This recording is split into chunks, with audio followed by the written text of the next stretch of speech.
सबसे महत्वपूर्ण वीडियो साबित होने वाला है।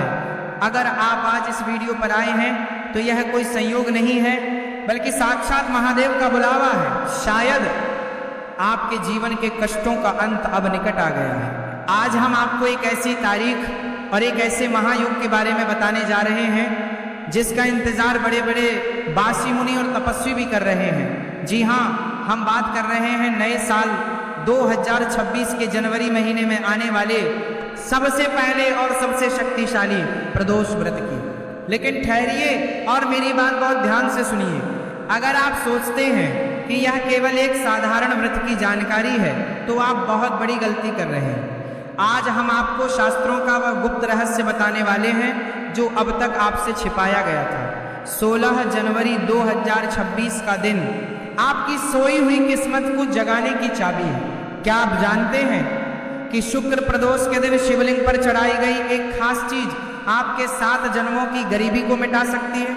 क्या आप जानते हैं कि इस दिन प्रदोष काल में एक विशेष मंत्र बोलने से असंभव कार्य भी संभव हो जाते हैं? अगर आपके घर में पैसा आता है मगर पानी की तरह बह जाता है, या फिर कर्जा खत्म होने का नाम नहीं ले रहा, या फिर शादी विवाह में ऐसी अड़चने आ रही हैं जो हटने का नाम नहीं ले रही, तो आज का यह वीडियो आपके लिए ही है।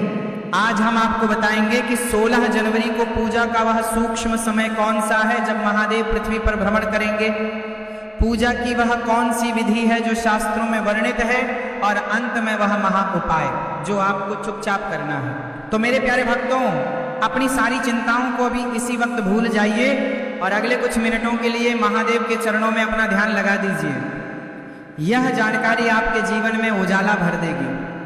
वीडियो को बीच में छोड़कर जाने की गलती बिल्कुल मत कीजिएगा, क्योंकि अधूरा ज्ञान विष के समान होता है और हम चाहते हैं कि आपको आपकी पूजा का पूरा फल मिले।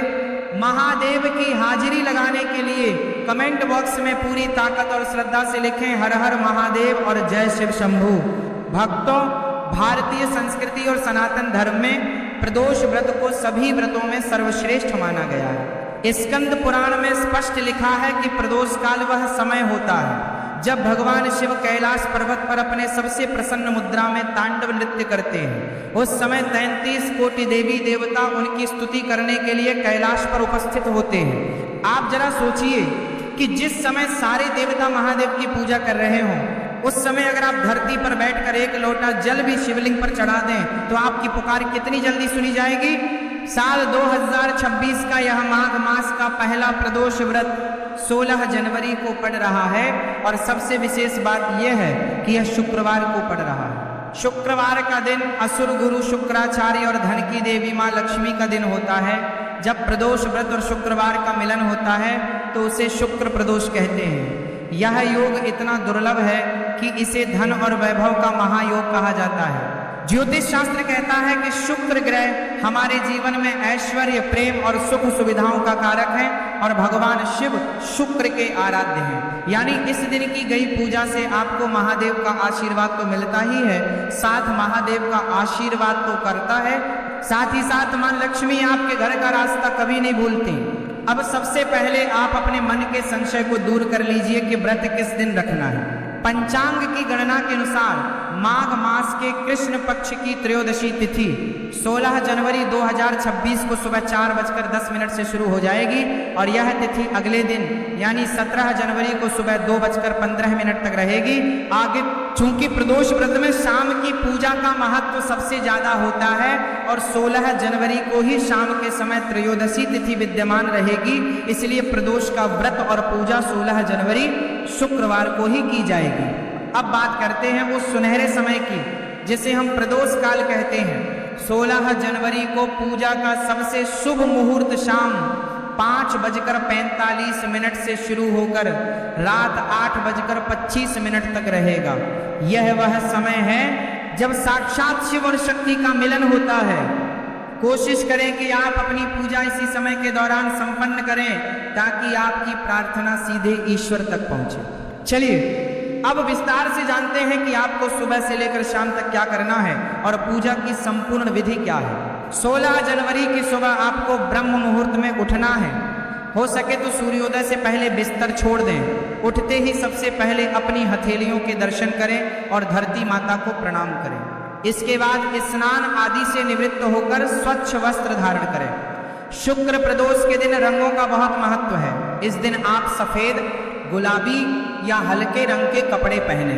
ये रंग शुक्र ग्रह को प्रिय हैं और मन को शांति देते हैं। भूलकर भी इस दिन काले या गहरे नीले रंग के कपड़े न पहने। स्नान के बाद अपने घर के मंदिर की सफाई करें और एक घी का दीपक जलाएं।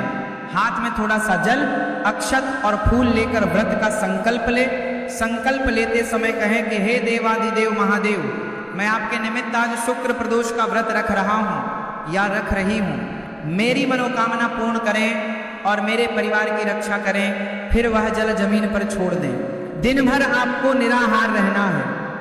अगर आप बीमार हैं या बुजुर्ग हैं तो आप फलाहार कर सकते हैं। बस ध्यान रहे कि अन्न और नमक का सेवन न करें। दिन भर अपने मन में ओम नमः शिवाय का जाप चलते रहने दें। किसी की निंदा न करें, झूठ न बोलें और क्रोध तो बिल्कुल भी न करें, क्योंकि क्रोध आपके पुण्य को जलाकर राख कर देता है। अब आता है दिन का सबसे महत्वपूर्ण भाग, यानी शाम की पूजा। जैसे ही सूर्यास्त होने वाला हो दोबारा स्नान कर लें।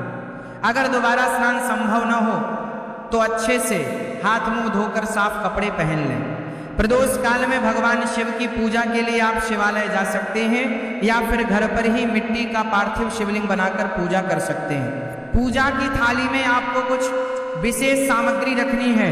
1 लोटा शुद्ध जल, गाय का कच्चा दूध, दही, घी, शहद और शक्कर यानी पंचामृत। इसके अलावा सफेद चंदन, अक्षत यानी बिना टूटे हुए चावल, सफेद फूल, बेलपत्र, धतूरा, भांग, शमी के पत्ते और दीपक। सबसे पहले भगवान गणेश का ध्यान करें क्योंकि वे प्रथम पूज्य हैं। इसके बाद नंदी महाराज को प्रणाम करें और फिर महादेव का अभिषेक शुरू करें। सबसे पहले जल चढ़ाएं, फिर पंचामृत से स्नान कराएं और अंत में फिर से शुद्ध जल चढ़ाएं। अभिषेक करते समय महामृत्युंजय मंत्र या ओम नमः शिवाय का जाप करते रहें। अब भगवान को सफेद चंदन का तिलक लगाएं, अक्षत अर्पित करें, सफेद फूल चढ़ाएं। बेलपत्र चढ़ाते समय ध्यान रखें कि बेलपत्र कहीं से भी कटा फटा ना हो और उसका चिकना वाला हिस्सा शिवलिंग को स्पर्श करना चाहिए। बेलपत्र की डंडी में जो गांठ होती है उसे तोड़कर ही चढ़ाएं। अब मैं आपको वह गुप्त उपाय बताने जा रहा हूं जिसके लिए आप इतनी देर से इंतजार कर रहे हैं। यह उपाय आपके जीवन की दशा और दिशा दोनों बदल देगा। बहुत ध्यान से सुनिएगा। शुक्र प्रदोष के दिन शुक्र ग्रह को मजबूत करने और मां लक्ष्मी को प्रसन्न करने के लिए आपको शिवलिंग पर एक खास तरह का अर्घ्य देना है। इसके लिए आपको एक लोटे में जल लेना है और उसमें थोड़ा सा कच्चा दूध मिलाना है। अब इसमें थोड़े से सफेद चावल डालें अब और एक सफेद फूल डालें। अगर आपके पास चांदी का कोई छोटा सा सिक्का या टुकड़ा हो तो उसे भी लोटे में डाल लें। अगर नहीं है तो कोई बात नहीं, आप 1 रुपए का सिक्का भी पूजा के बाद चढ़ा सकते हैं। अब इस दूध मिश्रित जल को शिवलिंग पर बहुत ही धीमी धार से चढ़ाएं। जल चढ़ाते समय आपकी नजर जल की धारा पर होनी चाहिए। मन ही मन प्रार्थना करें कि हे महादेव, जैसे यह जल शीतलता प्रदान करता है वैसे ही मेरे जीवन में सुख और शांति की वर्षा करें। जल चढ़ाने के बाद शिवलिंग के पास शुद्ध देसी घी का दीपक जलाएं। याद रहे, शुक्र प्रदोष के दिन दीपक में रुई की जगह अगर आप कलावे की बत्ती का प्रयोग करते हैं तो वह अत्यंत शुभ मानी जाती है। दीपक जलाने के बाद वहीं बैठकर शिव चालीसा का पाठ करें और अंत में आरती करें। पूजा समाप्त होने के बाद अपनी मनोकामना नंदी महाराज के बाएं कान में धीरे से कह दें। ऐसी मान्यता है कि नंदी महाराज भक्तों की बात सीधे शिव जी तक पहुंचाते हैं और वह बात कभी टलती नहीं है। भक्तों, शुक्र प्रदोष की महिमा को समझाने के लिए मैं आपको एक पौराणिक कथा सुनाता हूँ। इस कथा को सुनने मात्र से ही व्रत का आधा फल मिल जाता है।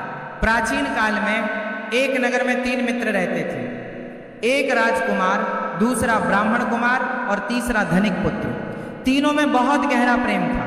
राजकुमार और ब्राह्मण कुमार का विवाह हो चुका था। धनिक पुत्र का भी विवाह हो गया था, लेकिन उसकी पत्नी का गौना अभी नहीं हुआ था, यानी वो अपने मायके में ही थी। एक दिन तीनों मित्र आपस में बातें कर रहे थे कि नारी के बिना घर भूतों का डेरा होता है। ये सुनकर धनिक पुत्र को अपनी पत्नी की याद सताने लगी और उसने तुरंत अपनी पत्नी को लाने का फैसला किया। वो अपने घर गया और माँ से बोला कि माँ, मैं अपनी पत्नी को विदा कराने ससुराल जा रहा हूँ। माँ ने पंचांग देखा और घबराकर बोली, बेटा अभी शुक्र देवता अस्त चल रहे हैं, ऐसे समय में बहू बेटियों को विदा करा कर लाना शुभ नहीं होता, इससे दाम्पत्य जीवन में संकट आ सकता है और जान का भी खतरा हो सकता है, तुम कुछ दिन रुक जाओ। लेकिन धनिक पुत्र पर तो पत्नी मोह सवार था, उसने मां की एक न सुनी और ससुराल के लिए निकल पड़ा। ससुराल पहुंचकर उसने अपने सास ससुर से पत्नी को विदा करने की जिद की। उन्होंने भी उसे बहुत समझाया कि अभी मुहूर्त ठीक नहीं है, लेकिन वह नहीं माना।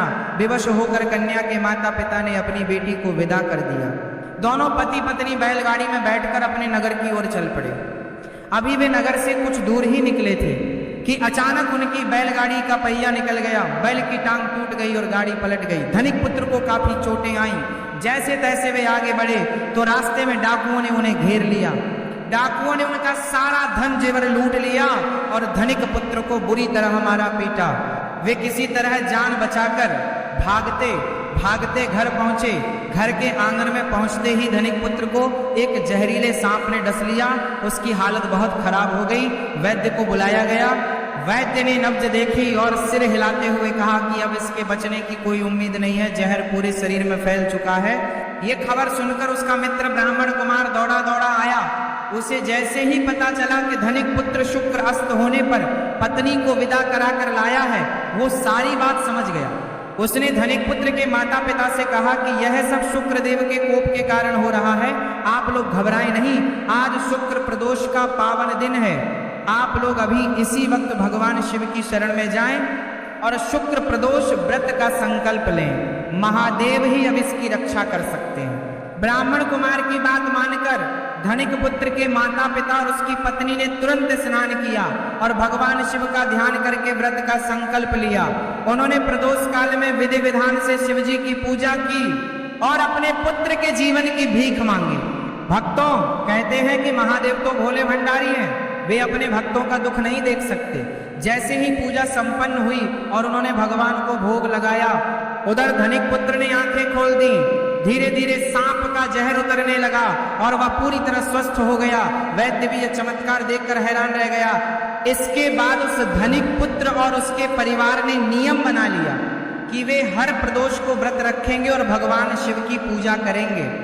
इस व्रत के प्रभाव से उनका घर धान्य से भर गया और वे सुख पूर्वक जीवन व्यतीत करने पसंद है।